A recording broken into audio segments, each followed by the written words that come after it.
Olá, pessoal, tudo bem? Eu vou resolver novamente o exercício que a gente fez em sala de aula, tá? Usando agora essa base formada por esses vetores 2 e 1, 1 e 1.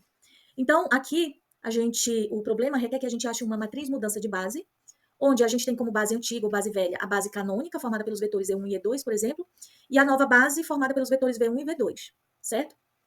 Então, a gente quer calcular essa matriz para que depois a gente faça uma atividade de transformação de coordenadas. Como que é isso, professora? Para escrever ou determinar essa matriz de mudança de base, a gente escreve os vetores da base nova como combinação linear da base antiga, já que esses dois conjuntos, digamos assim, eles formam o mesmo espaço vetorial. Então, eles podem ser escritos, né, como combinação linear, um pode ser escrito como combinação linear da base antiga ou da base nova. No caso, a gente vai usar aqui a base antiga, porque a estratégia é escrever os vetores, achar a matriz de mudança de base antiga para a base nova. Então, aqui o vetor da base nova é escrito como combinação linear da base antiga, ok? E esses coeficientes, né, que são as coordenadas desse vetor, na base canônica, por exemplo, eles vão formar aí as coordenadas dessa matriz de mudança de base.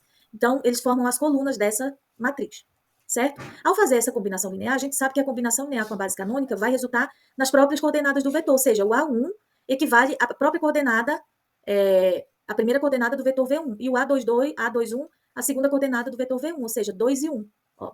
Se você substituir o V1 e o V2, o E1 e o E2 aqui e resolver o sisteminha, você vai achar exatamente aqui 2 e 1, 1 e 1, ok? Então, se você entendeu como é que faz essa determinação da matriz de mudança de base, ou seja, é só escrever, né, aí os vetores na base nova como combinação linear dos vetores da base antiga e determinar então seus coeficientes. Esses coeficientes vão formar as colunas da matriz de mudança de base. Aí agora, né, suponhamos que você queira converter as coordenadas de um vetor da base nova na base velha. Então, a fórmulazinha que a gente usa para conversão de mudança de coordenadas é essa daqui, né? As coordenadas do vetor na base velha é igual à matriz mudança de base velha para base nova, vezes o vetor na base nova. Só que eu quero determinar as coordenadas do vetor na base nova. O que, que eu faço? Eu tenho que sumir com essa matriz aqui, ó. Como é que eu faço para sumir com essa matriz? Multiplico a esquerda pela inversa. Quando eu multiplicar a esquerda pela inversa, eu vou obter aqui a inversa dessa matriz vezes as coordenadas do vetor na base velha, que vai dar esse lado aqui, ó. E quando eu multiplico esse lado aqui pela inversa dessa matriz, a inversa, o produto da inversa pela matriz vai dar a identidade. A identidade vezes o vetor na base nova vai dar o próprio vetor na base nova, certo? Então, isso daqui, ó, é a formulazinha que vai converter as coordenadas da base velha na base nova. Ou você usa essa matriz inversa, ou você pode substituir aqui direto as coordenadas do vetor na base velha, a matriz mudança de base, e aí você coloca como incógnita as coordenadas na base nova e resolve o sistema. É o mesmo cálculo, gente, que você vai chegar, na verdade, no mesmo resultado, só que buscando métodos diferentes. Então, se você usar esse aqui, você obtém direto as coordenadas do vetor. E como é que você faz isso? Aplicando a matriz inversa da matriz mudança de base. Então, para achar essa matriz, a gente sabe que no caso 2 por 2, né, a gente só inverte os elementos da diagonal principal e muda o sinal da diagonal secundária. Fica isso daqui, ó. Ou para um caso geral, né, a gente coloca 1 sobre o determinante vezes a matriz adjunta. Para o caso geral, 3 por 3, 4 por 4, tá? Então, aqui a gente tem essa matriz inversa. Agora, suponhamos que o problema seja aplicar a transformação do vetor 3 e 4 no sistema antigo e encontrar suas coordenadas no vetor novo. A gente vai, então, usar essa fórmula, né? Ou você usa a de cima, fazendo do jeito que eu falei, substitui o 3 e o 4 nesse vetor, a matriz mudança de base, que é essa daqui, você substitui aqui, e o vetor na base nova, que é o que a gente quer encontrar, você coloca aí como x' e y', por exemplo. Ou você usa essa daqui, se você já tiver achado a inversa da matriz mudança de base, que é o que eu vou fazer. Tá? Então, eu vou usar essa daqui, eu já achei a inversa, e tenho as coordenadas do vetor na base velha. Então, eu tenho isso aqui. Agora, a gente calcula as coordenadas, ó, multiplica linha por coluna. Quando eu multiplicar linha por coluna, o meu x' da base nova vai ser menos 1, e o y' vai ser 5. Ou seja, o meu par ordenado na base nova vai ser menos 1 e 5, que é o correspondente a 3 e 4 na base canônica.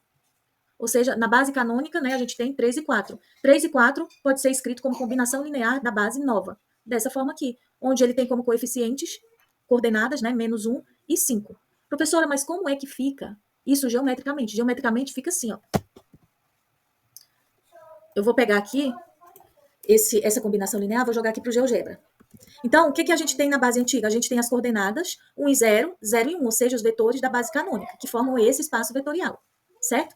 Na base antiga, eu tenho esse vetor aqui, ó, 3 e 4. Então, eu vou construí-lo aí.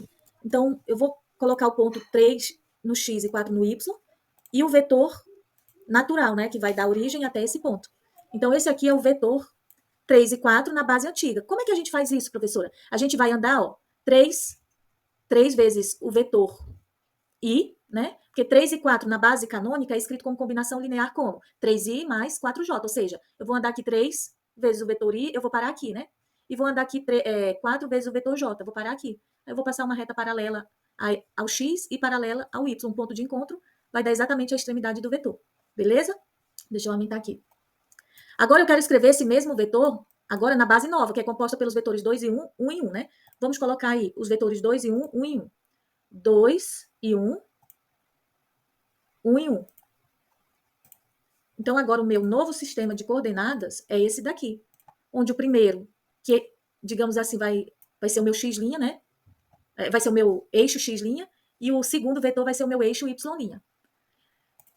Deixa eu construir aqui os novos eixos. Então, eu vou passar uma reta aqui, onde a direção desse vetor, ele é o eixo, o novo eixo coordenado x'. E a direção desse vetor é o novo eixo coordenado y'. Ok? Vamos pontilhar vamos fazer uma configuração do estilo dessas linhas para a gente visualizar melhor. Vou colocar aqui pontilhado e vou colocar esses vetores aqui de cor vermelha.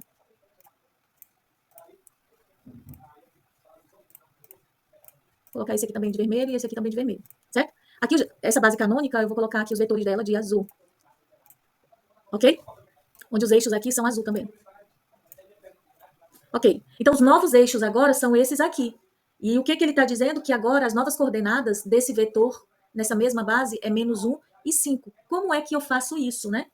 Como é que eu faço isso? Da mesma forma que eu coloco aqui as coordenadas na base canônica, eu vou colocar aqui agora nessa nova base. Como é que eu faço isso, professora? Ó, com relação a esse vetor, né, que é esse aqui, ó, eu vou ter que fazer -1 vezes ele. -1 vezes ele vai ser o quê? Deixa eu colocar aqui na janela de álgebra. Aqui no cantinho, vocês estão enxergando aqui? No cantinho na entrada, eu vou colocar menos esse vetor, né, porque é -1 vezes ele vai dar menos ele, menos w, ó. Então, eu vou andar aqui, -1 w. Então, eu vou parar aqui, ó. -1, é bem aqui. E o 5, 1. Ou seja, é o 5, esse outro vetorzinho aqui, ó. Que é o V2, né? Esse aqui a gente tinha chamado de V1. Deixa eu ver se ele suporta isso, suporta. E aqui a gente tinha chamado de V2. Ok? Então, eu vou andar 5V2. Como é que eu faço no GeoGebra? Venho nessa ferramenta aqui, ó, vetor a partir de um ponto. Então, eu coloco esse ponto e eu quero esse mesmo vetor. Eu vou fazer ele quantas vezes? 5 vezes. Então, já tem 2, 3, 4, 5. Olha, ele parou bem aqui. E aí, como é que eu faço na base canônica, né? Quando eu andei para cá uma unidade, na verdade aqui, né? Quando eu tive que colocar esse vetor, eu andei 3 unidades no I e 4 unidades no J. O que eu fiz? Montei uma reta paralela a esse daqui passando pelo 3 e uma reta paralela ao 4 passando paralela ao X passando pelo 4. O ponto de encontro deu o ponto F. É a mesma coisa que eu vou fazer aqui, ó. Vou pegar uma reta paralela, tá? Uma reta paralela passando por esse -1 na nova base, né? -1 na nova base, paralela ao outro eixo. E uma reta paralela a esse eixo. Olha só o ponto de encontro dessas duas retas. Vai dar exatamente o mesmo vetor que foi escrito como combinação linear na base antiga, ou seja, o 3 e o 4, só que agora na base nova com coordenadas -1 e 5. Vamos configurar. Deixa eu colocar esse aqui de verde. E aqui, então, a gente tem aqui as novas coordenadas, né? Ou seja, as novas coordenadas desse novo vetor. Deixa eu tirar a exibição aqui dessas retas para não poluir a tela. Olha só. Então, as coordenadas -1 e 5 foram dadas dessa forma. Ó. -1, eu andei, -1, no caso, vai inverter o sentido do vetor, né? E andei 5 unidades do vetor 1 em 1, tá? 5 unidades. Então, para eu verificar como é que eu faço isso no plano, o que eu faço? Eu vou andar aqui, ó, paralelo a esse eixo, tá? E vou andar aqui, ó, a partir desse ponto paralelo a esse eixo. O ponto de encontro deles vai dar exatamente o ponto de encontro na base antiga, o 3 e o 4. Mostrando, assim, que geometricamente, realmente, o nosso problema está correto. Então, como vocês podem ver, né, a mudança de base... Deixa eu colocar para cá.